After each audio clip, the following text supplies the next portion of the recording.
이 시간 하나님께서 우리에게 주시는 말씀은 두 곳입니다. 먼저 누가복음 24장 48절과 49절입니다. 제가 보는 성경으로 신약 141쪽입니다.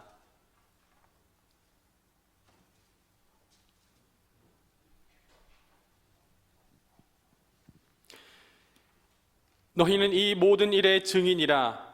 볼지어다 내가 내 아버지께서 약속하신 것을 너희에게 보내리니 너희는 위로부터 능력으로 입혀질 때까지 이 성에 머물라 하시니라. 아멘. 계속해서 사도행전 1장 1절에서 5절입니다. 제가 보는 성경으로 신약 186쪽입니다.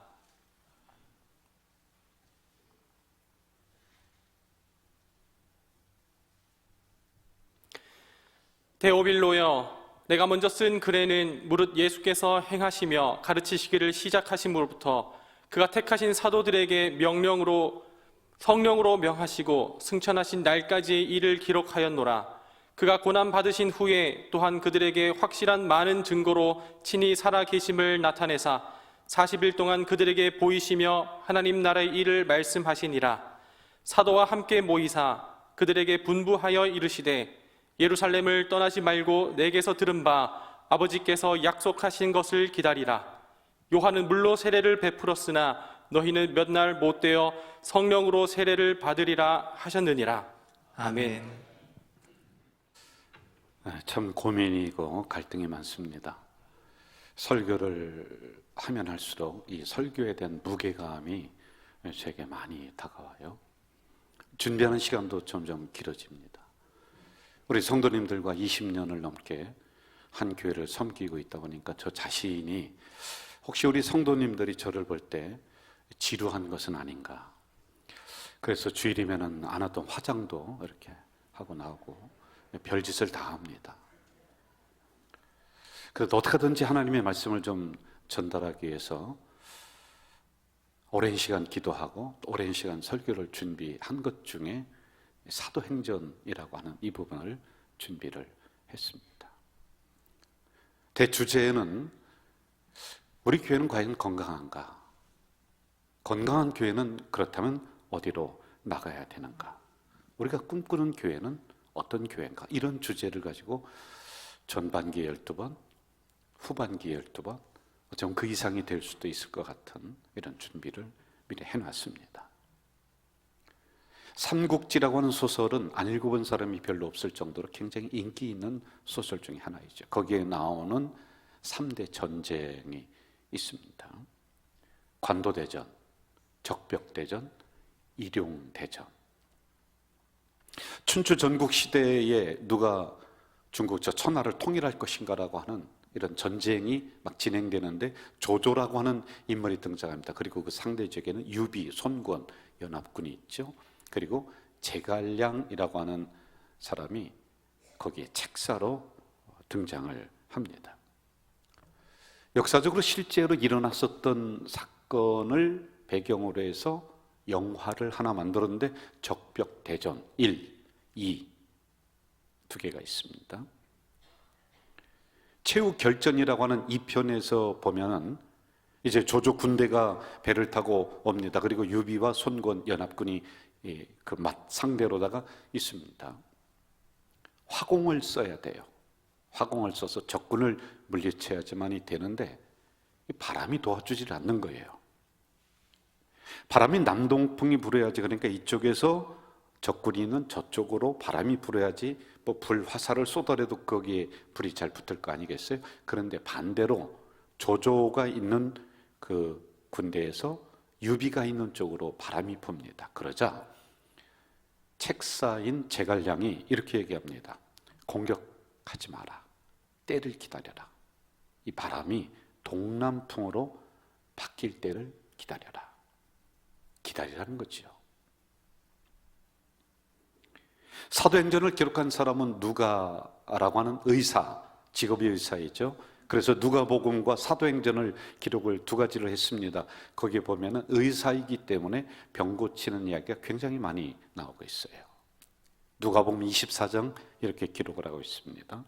볼지어다 내가 내 아버지께서 약속하신 것을 너희에게 보내리니 너희는 위로부터 능력으로 입혀질 때까지 이 성에 머물라. 여기서 이 성이라고 하는 것은 예루살렘 성을 의미합니다. 이 말씀이 나온 배경은 굉장히 긴박했었던 상황을 이야기를 해주고 있어요. 예수님은 두 가지 제목으로 돌아가십니다. 하나는 로마에서 볼 때는 군사를 일으켜서 나라를 전복시킬 이러한 제목을 걸어서 죽입니다. 이게 국가 문란죄. 그리고 이스라엘에서 예수님을 볼 때는요, 이단입니다. 자기가 하나님의 아들이래요. 그래서 죽임을 당하죠. 그 직후에 이 말씀이 나온 거예요. 여러분, 우리 한번 생각을 해봅시다. 예수님을 따라다녔던 많은 무리들이 있어요. 제자가 있고 여자 성도들이 있고 많은 사람들이 예수님 최측근에서 따라다녔는데요, 그들에게 피해가 안 갈까요? 아니, 국가 문란죄로, 반역죄로 지금 잡아 죽인 부하들인데, 이단의 괴수를 따라다녔던 그 부하들인데요, 피해가 갈 게 뻔합니다. 우리들 생각에는 그러므로 예루살렘 성을 이 제자들이 빠져나가든지 아니면 뿔뿔이 흩어져서 요소요소에 숨어 있다든지 뭐 그렇게 해야만 될 것 같아요.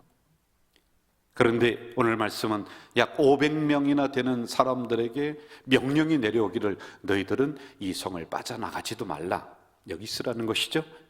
그리고 한 곳에 모여서 내가 약속한 것을 기다리라, 이렇게 명령을 내리고 있습니다. 여기는 약 두 가지 정도의 공포가 존재하는 것 같아요. 하나는 붙잡히면 누구든지 한 사람만 잡히면 다 죽습니다. 다 잡힙니다. 그리고 또 하나는 언제까지 기다려야 되는가라고 하는 기약 없는 기다림. 이건 사람을 극도로 공포에 몰아넣습니다. 그러므로 제자들은 인내가 필요한 시점이지요. 이 명령을 받은 사람이 처음에 500명이라고 했습니다. 그런데 사도행전 1장 15절에 보면은 모인 무리의 수가 약 120명. 380명은 어디 갔을까요? 500명 중에. 아마 이렇게 우리가 생각해 볼 수 있을 겁니다. 죽음의 공포가 있었고 반역죄로 또는 이단의 괴수로 그 제자들이 몰렸으니 380명은 도망갔겠다, 빠져나갔겠다, 그렇게 우리가 볼 수가 있겠죠. 그리고 또 한편으로는 아니야, 좀 긍정적인 면으로 이들이 예수님의 부활을 목격했으므로 동네마다 다니면서 예수님이 살아나셨다, 뭐 이렇게 전할 수가 있다. 그래서 나갔겠지, 뭐 이런 형태로 우리가 생각해 볼 수 있습니다. 하여간 그 장소에서 이들은 벗어났습니다. 동일한 명령을 오늘 사도행전 본문에서도 이렇게 내리고 있습니다. 1장 4절에 보니 사도와 함께 모이사 그들에게 분부하여 이르시되 예루살렘을 떠나지 말고 내게서 들은 바 아버지께서 약속하신 것을 기다려라. 성을 벗어나지 마라, 그리고 기다려라. 동일하지요. 저는 이렇게 하려고 합니다. 마가의 다락방에 남아있었던 120명과 무슨 일인지 모르지만 하여간 그 성을 떠났던 380명, 120명과 380명이라고 하는 여기에 좀 집중을 한번 해보려고 해요. 같이 해봅시다. 떠나지 말고 기다려라 라고 하는 것은 하나님이 역사하시겠다, 그리고 그 역사하는 것을 기다린 너희들이 볼 것이다, 함축적으로 담아놓은 의미란 말입니다. 제가 여러분에게 이렇게 질문 한번 해볼게요. 만약 우리들이 그 현장에 있었다면 우리는 120명에 속할 것인가, 아니면은 그 성을 빠져나간 380명에 속할 것인가? 과연 어떨까요? 기다릴 것인가, 떠날 것인가, 끝까지 갈 것인가, 중간에 포기할 것인가 라고 하는 것은 500명에게 동일하게 선택되어질 문제였습니다. 우리가 꿈꾸는 교회는 어떤 교회일까요? 꿈꾸는 가자 이루시는 하나님 2025 비전 5555, 그러니까 어떤 분은 이렇게 착각을 하고 이렇게 이야기를 합니다. 여러분 중에서도 그렇게 이야기하는 분이 있습니다. 야, 가자자 이렇게 비전과 목표는 5,000명의 성도야. 25년까지 5,000명을 만들어야 돼. 5개의 사역지를 만들어야 돼. 여러분, 그게 아니에요. 그게 우리의 꿈이 아니에요. 우리의 비전이 아니에요. 그거보다 더 근본적인 우리 교회의 존재 이유와 목적이 있어요. 여러분들 주보를 한번 보시면은 첫 장을 딱 넘기시면은 거기에 늘 나오는 문장이 있습니다. 가져질 게는 성경이 말씀하시는 초대교회의 원형을 회복하는 꿈을 꾸고 있다. 초대교회는 바로 그 한 영혼에게 원초점을 맞췄다. 그리고 이것이 교회의 존재 이유와 목적이었다. 그리고 교회는 이 일을 위해 역량을 집중하고 재정을 투입하고 모든 계획을 세워야 된다. 요약해 볼까요? 두 가지죠. 초대교회가 어떤 교회인가? 자꾸 원형을 회복하는 교회가 우리 교회. 이게 존재 이유입니다. 그리고 한 영혼의 소중함에 집중하자. 우리가 추구하는 가치입니다. 그 밑에 5가지를 또 나눠놨습니다. 예배의 감격으로 상처들이 회복되는 교회. 그래서 예배에 목숨을 걸자. 매 시간마다 저와 우리 성도들은 예배에 집중합니다. 사랑과 존경을 가지고 가정을 회복시키자. 그래서 여러분 주일에 가정사역부가 활성화가 되어서 여러 가지 프로그램을 진행을 합니다. 다음 세대를 깨워내자. 우리 온 교회가 그렇게 하고 있습니다. 교회 변혁을 시키자. 그것으로 사회 변혁을 시키는 가치, 핵심 가치죠.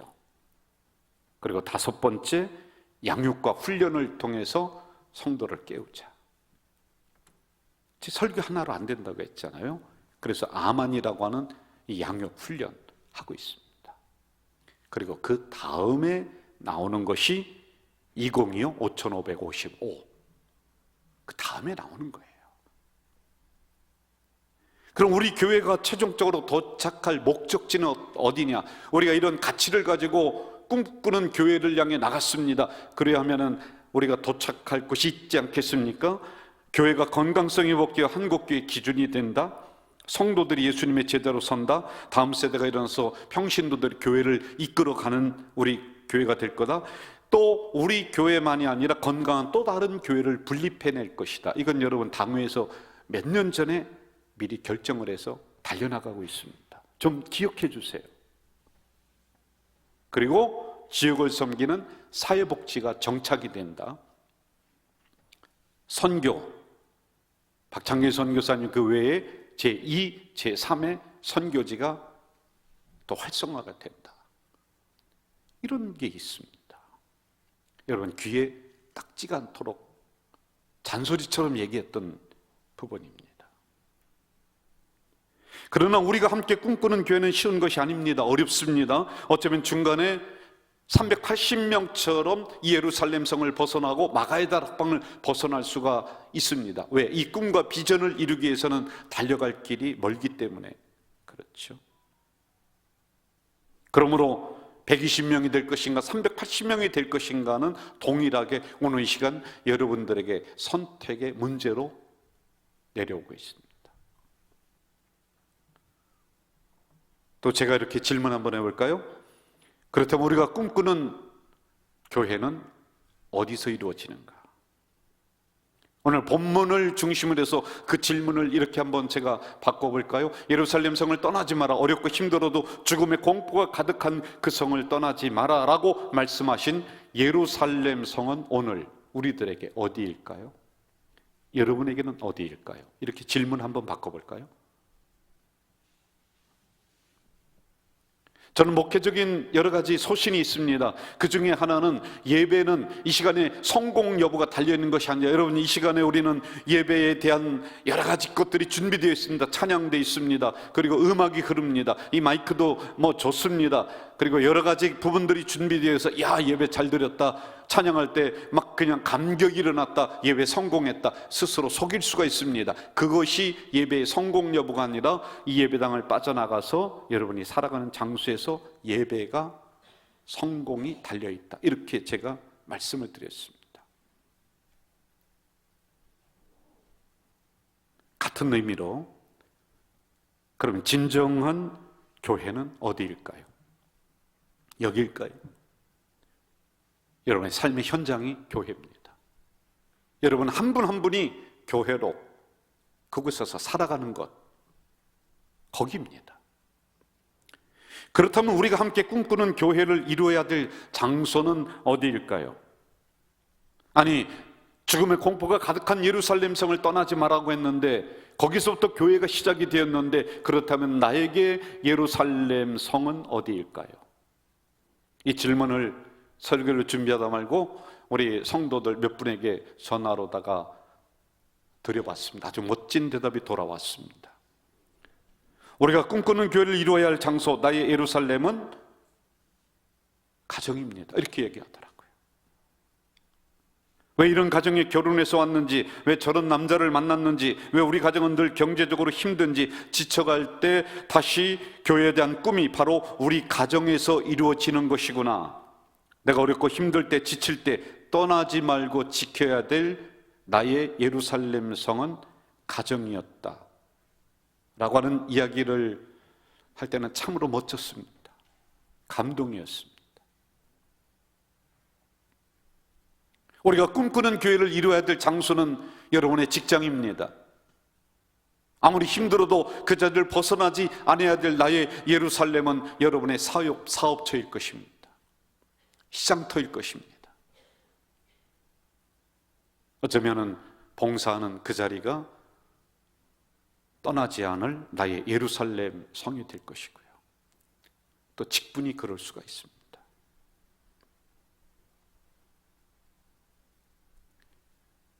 죽음의 공포가 가득한 그 자리를 벗어나지 않았었던, 그리고 기다렸던 120명처럼 우리는 우리에게 주신 목표, 우리에게 주신 꿈, 비전, 그것을 가지고 성도들의 삶의 현장에서 살아간다면 거기가 하나님이 역사하시는 장소입니다.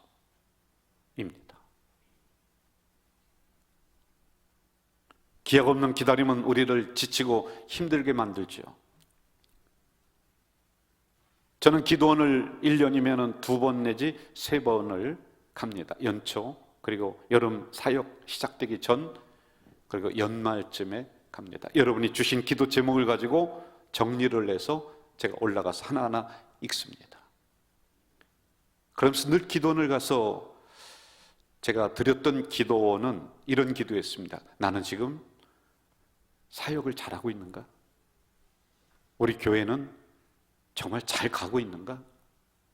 우리 교회는 복음이 있는가?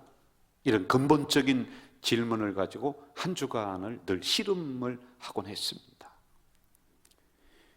그런데 이번 한 주간은 기도원에서 저를 아주 괴롭게 만들었던 것이 있습니다. 이러한 부분들은 뒤로 한참 물러가고 제 마음을 사로잡고 괴롭게 했었던 것들은, 왜 우리 교회에는 제가 생각하는 것처럼 그렇게 부흥이 막 일어나지 않지? 나의 한계는 여기까지인가? 라고 하는 절망감이 저를 사로잡았습니다. 내가 목회를 지금 잘못하고 있는 것인가? 라고 하는 나에 대한 실망감. 우리 교회가 열심히 달려가고 있습니다. 좋은 일을 많이 하고 있습니다. 그런데 정말 재정이 좀 넉넉했으면 좋겠습니다. 우리가 한 푼이라도 허투루 사용하지 않는 교회입니다. 하나님, 그런데 왜 우리 교회 재정을 이렇게 타이트하게 해주시지? 좀 넉넉하게 해주셨으면 좋겠는데 왜 그렇지? 헌금 많이 내라고 내가 설교해야 되나? 이러한 의심들. 저와 여러분이 20년 동안 이 길을 열심히 달려왔습니다. 정말 죽을 고생을 하면서 열심히 달려왔는데, 정말 우리 교회를 하나님이 사랑하시는가? 하나님이 진짜 주목하시는 교회인가? 라고 하는 하나님에 대한 불신들이 제 마음을 일주일 동안 사로잡았습니다. 이 고민을 가지고 기도를 한 주간 하는 중에 2가지의 생각이 제 마음속에 떠오르더군요. 하나는 기다려라, 또 하나는 기도하라. 120명의 사람들이 죽음의 공포가 가득 찬 그 예루살렘 성을 떠나지 않고 어떻게 여러분 그 자리를 지켜낼 수가 있었을까요? 그 답을 우리는 성경에서 찾아야만 되겠죠. 1장 14절, 여자들과 예수의 어머니 마리아와 예수의 아우들과 더불어 마음을 같이하여 오로지 기도에 힘쓰더라. 쉬운 성경은 이렇게 얘기합니다. 이 사람들은 함께 꾸준히 한 마음으로 기도하였습니다. 공동 번역은 이렇게 말합니다. 그들은 모두 마음을 모아 기도에만 힘썼다. 이들이 끝까지 그 길을 가기로 뜻을 모았다는 것이죠. 그리고 온전히 하나가 되었다는 것이죠. 그리고 기도했다는 것이죠. 그 다음 구절을 보면 굉장히 긍정적인 단어가 나옵니다. 15절에 보면 모인 무리의 수가 약 120명이나 되더라. 여러분, 인간은 항상 잃어버린 것, 더 큰 숫자에 관심을 갖습니다. 그러므로 성경은 이렇게 기록할 만합니다. 예루살렘을 성을 떠난 사람이 380명이나 되었더라. 겨우 120명이 남았더라라고 기록할 만할 텐데, 오늘 성경에서는 120명이나 되었다. 굉장히 긍정적이죠. 그런데 그들은 그냥 있었지 않았습니다. 그들은 마음이 하나가 되었다. 그리고 기도했다. 아마 이렇게 서로를 다독거렸을 것 같습니다. 주님이 약속하신 것을 우리 한번 기다려보자. 기다리는 동안에 그냥 있지 말고 우리 한번 예배 드리자. 기다리는 동안에 우리 그냥 있지 말고 우리 한번 같이 기도하자라고 서로 독려하며 동의를 했던 것 같습니다. 그러니까 120명은 떠나지 않았죠. 여러분, 마음을 같이 한다는 것, 그리고 우리가 한 생각으로 공유한다는 것, 참으로 멋진 일입니다. 우리가 한평생 이 교회 같이 신앙생활하면서 같은 구호를 외칠 수 있다는 것이 참으로 멋진 것 아닙니까? 우리가 함께 드려야 될 비전에 깃발이 있다는 것, 여러분, 이거 멋진 일 아닙니까?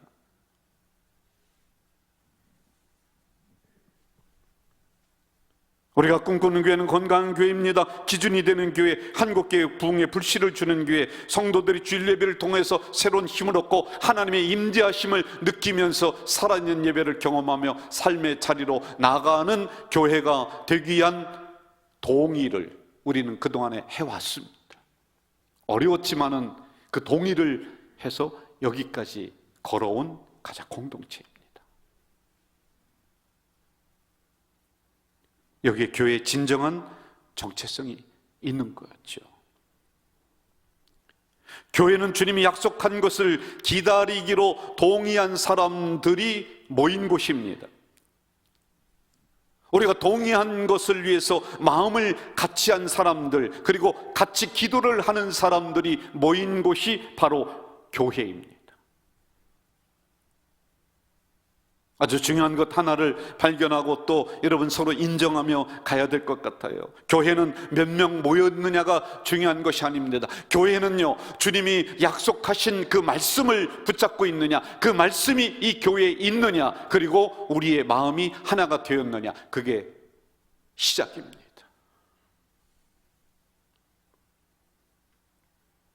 제가 교회를 섬기면서 항상 고민하는 지점이 이 지점입니다. 우리 가족 공동체는 예수님, 예수님, 하나님, 하나님 부르짖으면서 예수님이 과연 있는가? 하나님이 빠진 것은 아닌가? 우리가 진짜 복음을 붙잡고 있는가? 그리고 우리는 마음이 하나가 되었는가? 이 고민이 늘 저에게 있습니다.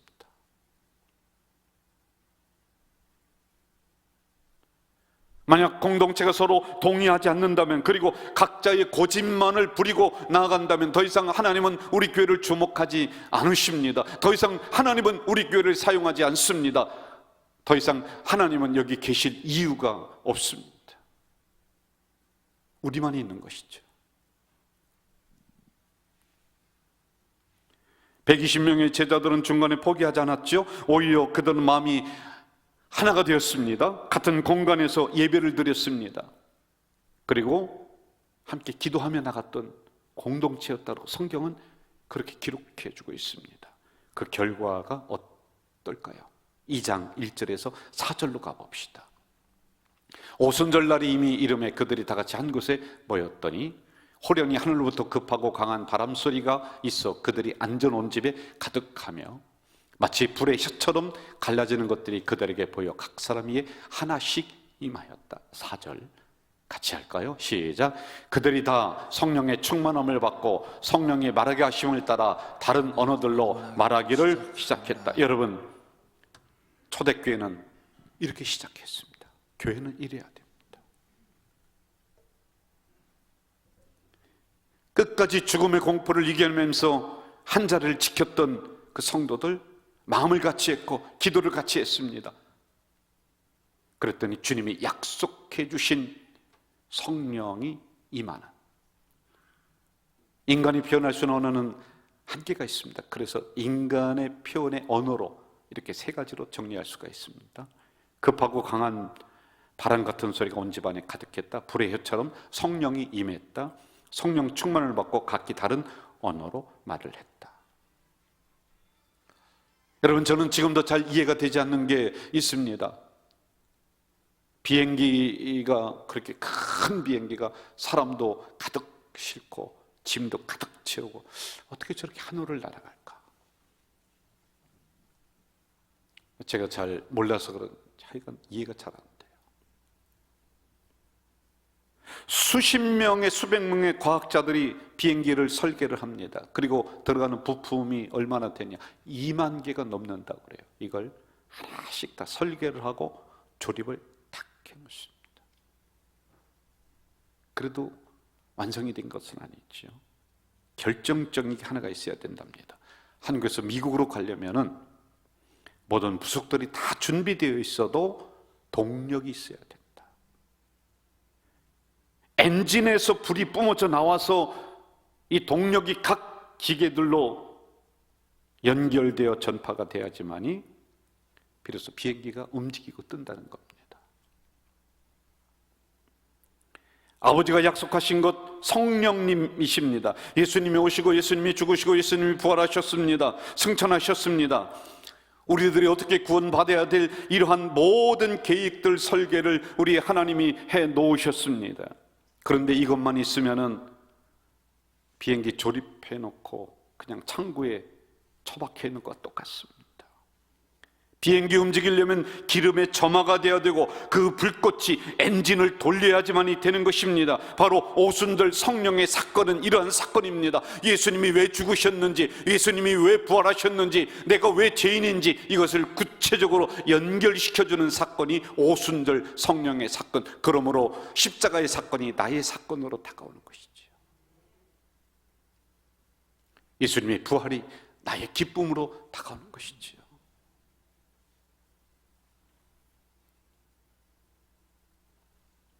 내가 죄인임을 알게 하고 눈물을 흘리게 하고 이러한 구체적인 것들이 내 사건으로 다가와서 나와 연결시켜주는, 동력을 제공해주는 것이 바로 오순절 성령님의 사건이란 말이죠. 오해하지 마세요. 성령 받았다, 성령 충만하다, 그럼 방언해야 된다, 무슨 기적이 일어나야지만이 된다, 또는 뭐 이상한 현상들이 있어야 된다. 여러분, 본질을 놓치고 나타나는 현상에 속으면 안 됩니다. 한 가지 중요한 질문 마지막으로 드리면서 정리해 볼까요? 2장 4절 같이 합시다. 시작. 그들이 다 성령의 충만함을 받고 성령의 말하게 하심을 따라 다른 언어들로 말하기를 시작하니라. 여러분, 이렇게 질문해 볼까요? 왜 성령께서는 제자들에게 각기 다른 언어로 말하도록 하셨을까? 어떤 신학자는 그 방언이야, 뭐 그럴 수도 있습니다. 그런다 더 깊은 진리가 이 속에 있습니다. 여기에 성령 충만을 받은 교회들이 나가야 될 방향성, 그리고 하나님이 일하시는 방법, 성령 받은 여러분들이 있어야 될 곳, 이 안에 담겨져 있습니다. 언어가 다른 곳, 언어가 다르게 말하라. 여러분, 세상은 언어가 다른 혼란한 곳입니다. 우리에게 혼동을 주는 곳입니다. 복음을 가진 사람들은, 성령 받은 사람들은, 하나님의 영이 임한 사람들은 우리들끼리 모여있는 곳이 아니라 언어가 다른 세상을 향해 우리가 나아가야 된다. 교회는 그래야 된다. 복음을 들어 이곳으로 오라는 것이 아니라 우리가 하나님의 말씀을 가지고 혼란한 세상으로, 언어가 다른 세상으로, 그 삶의 현장으로 우리가 나가야 된다는 진리가 이 안에 있습니다. 그래서 여러분, 사도행전을 보면은 성령 충만한 이 제자들이 곳곳으로 퍼져나갑니다. 그들이 간 곳이 변화가 일어납니다. 그들이 간 곳이 교회가 생깁니다. 거기서 새로운 인생이 형성되는 이 역사가 일어납니다.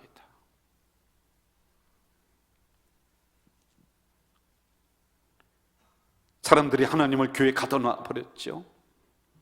권력을 가진 사람들이 하나님을 이용해서 자신의 부를 축적하는 수단으로 이용했습니다. 일부 종교 지도자들이 썩어 문드러졌을 때 성령이 임한 교회는, 성령 충만한 성도들은 그곳에 있지 않고 다시 그 썩은 세상 속으로 들어갔습니다. 그리고 거기로부터 새롭게 변화시켜 나갔습니다. 여러분, 하나님은 교회 안에서만 역사하시는 분이 아닙니다. 성령님을 교회 안에만 가둬놔서는 안 됩니다. 여러분이 살아가는 그 현장에, 땀내나는 그 현장에, 눈물 흘리는 그 현장에, 한 푼이라도 더 받으려고 아웅거리는 그 현장에, 그곳이 바로 하나님의 말씀이 필요한 것이고, 그곳이 바로 성령께서 주도하시고 역사하셔서 그 삶을 바꿔놔야 되는 현장입니다. 오늘 우리 가족 공동체는, 우리 성도들은 그리 살으셔야지만이 됩니다. 저는 우리 가족 공동체 다시 한번 성령의 바람이 주도하여 불기를 주의 이름으로 축원합니다. 여러분들 속에 잠자는 신앙이 아니라 성령의 바람이 불어서 엔진에 불이 붙고, 그래서 동력을 얻어서 이 창공을 나는 우리 성도들 되시길 주의 이름으로 축원합니다. 우리가 함께 꿈꾸는 교회는 하나님이 약속하신 것들을 붙잡고 성령의 바람이 불 때 그 성령님을 의지해서 나아가는 공동체, 그리고 그 성령님을 의지해서 삶의 현장으로 나아가는 우리 성도들입니다. 이런 우리 공동체와 성도들 되시길 주의 이름으로 축원합니다. 여러분, 이 찬양 같이 좀 하면서 우리 설교의 결론으로 좀 삼고 싶습니다.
타오르게 하소서.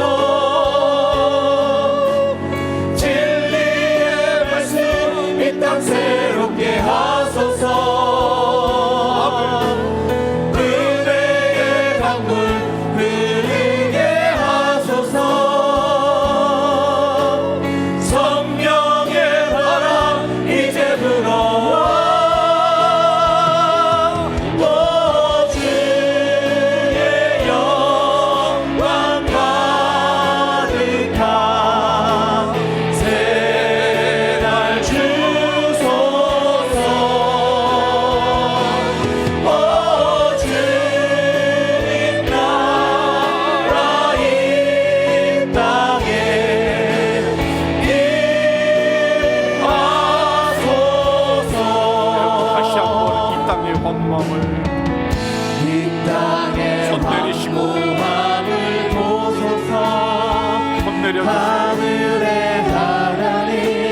땅 고쳐 주소서.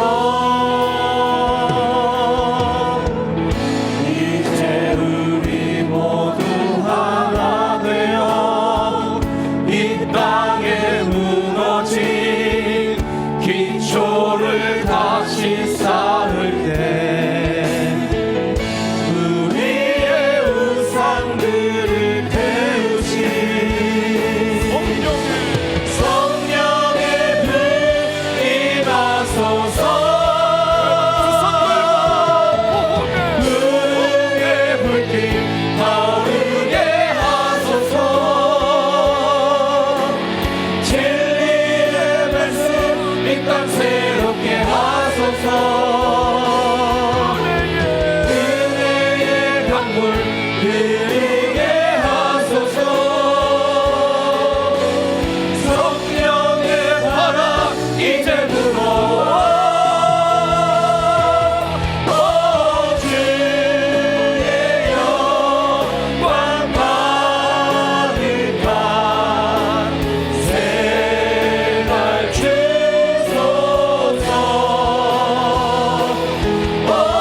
주님 나라 이 땅에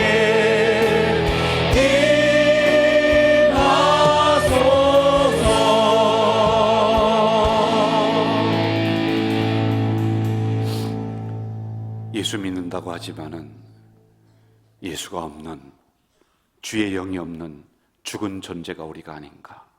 다시 한번 깊이 우리를 성찰하게 하시옵소서. 성령의 바람이 이 코로나를 지난 이때 우리 교회에 다시 한번 강하게 불어오게 하시고 우리 성도들 심령 속에 강하게 불 수 있도록 인도해 주시옵소서.